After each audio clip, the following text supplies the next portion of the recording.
Hello, welcome back to my channel. Thanks for joining me. I did a swatch video on the quest for lilac or lavender blushes, and I had way more than I actually thought that I did.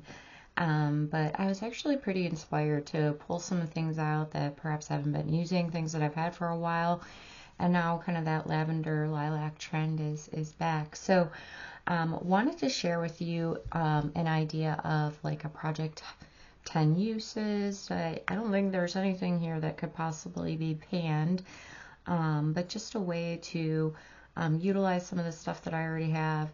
And I know right now that it's a good time because so many people are doing Project Pan intro videos for the new year, pan that palette.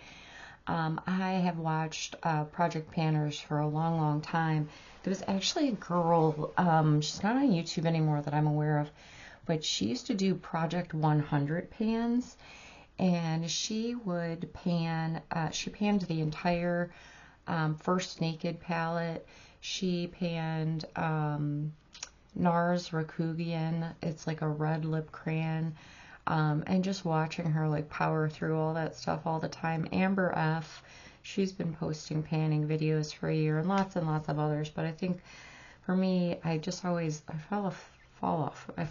I see something new, shiny, and I'm like, ooh, squirrel. But anyway, I showed a number of lavender and purple blushes, so I thought I would do a little project purple and pull in some products and make a commitment to use them like 10 times each. I've seen a lot of people do like project 10 uses, and I think that's doable, and honestly I could probably do that all year and just pick a color. I'm sure if you're watching this you probably could as well, and just grab tons and dozens of products. But let me get started. So this is the Besame blush that I showed, and it still has some of the pan embossing. It's a, kind of a lavender, purple-ish, but very soft. So that's it on my hand, if you can see it. Oh, let me pull the contrast down a little bit, make it easier.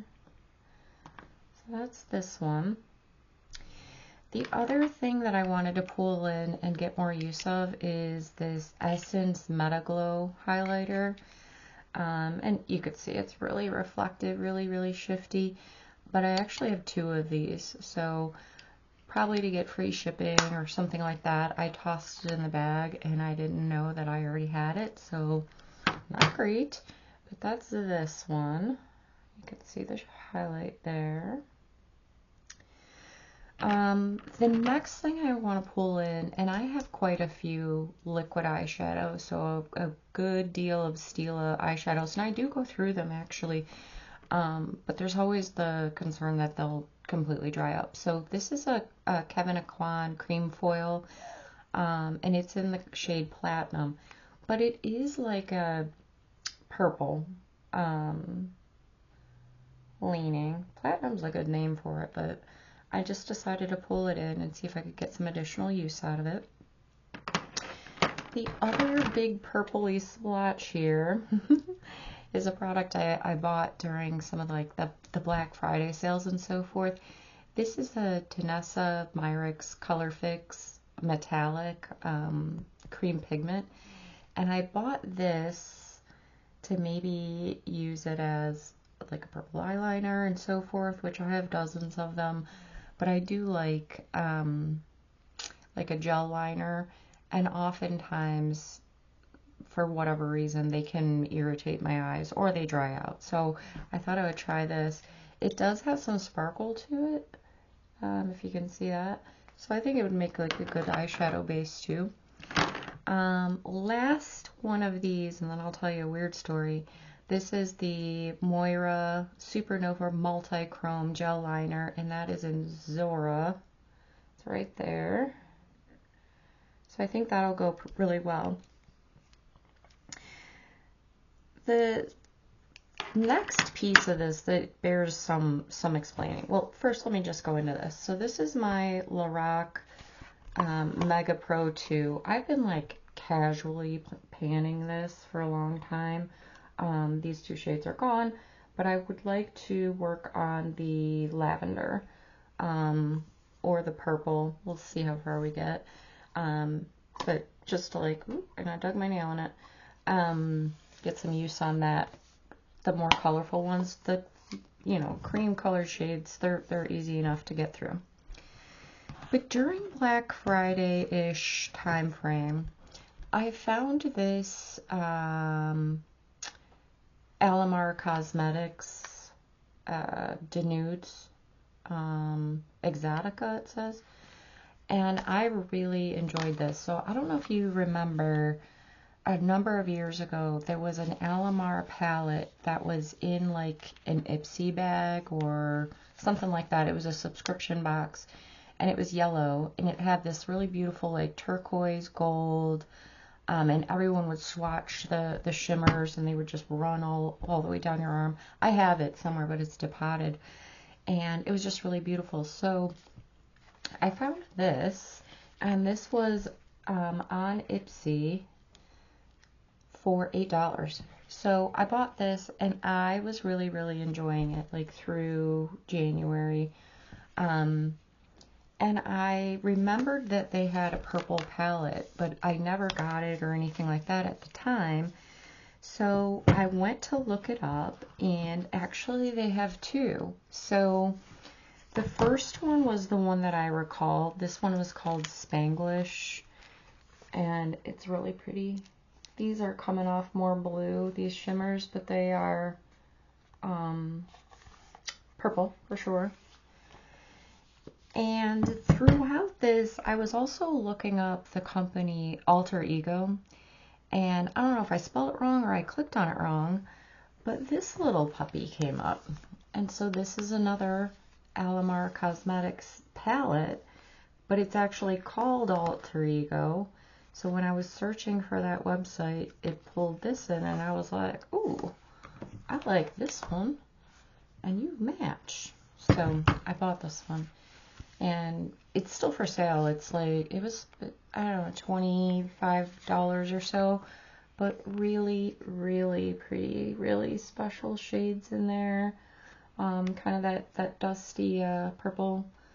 Really, really pretty. So I'm excited to pull these in the spirit of, there's been a ton of videos about like the pile of shame eyeshadow palettes or products that you bought and you've never used. These are in that camp. I haven't had them that long, but I do have quite a pile of shame going, and I'll probably do a video on it and be horrified if I actually pull it all out and really recognize what I have never used. So I did do the swatches of the palette itself. So there's only 8 shades in each palette, which I feel like is manageable. So between the two palettes, not that I'll use the entire thing 10 times each. I don't know, is that the rules? But I think you can get, several kind of solid looks out of them, even though they're 8 pans. And honestly, I am not really into really big palettes anymore. I think just this part of the reason that I liked this one so much is that it just was, simple, vibrant shimmers, good, easy to do. I have some palettes, I just ordered some too, the new Beauty Bay palette. I ordered a couple of things that were on sale, and just those larger palettes just are, I have to be in the mood for them. So tell me what you think about that. Are you more into the smaller things, more into the larger things? Having lots of options, that's always great. But I am planning on using all of these products at least 10 times, and hopefully this is the beginning of February. I can get it done by the end of the month, and make some progress, make some decisions about the formulas and so forth, and then pull in some new things once I achieve that. So Please let me know if you're doing a project pan, if you're doing a pan that palette. I'm always nosy and interested and love chatting about all things, you know, beauty and makeup related. So thanks for joining me, and I hope you have a wonderful day. Thanks so much.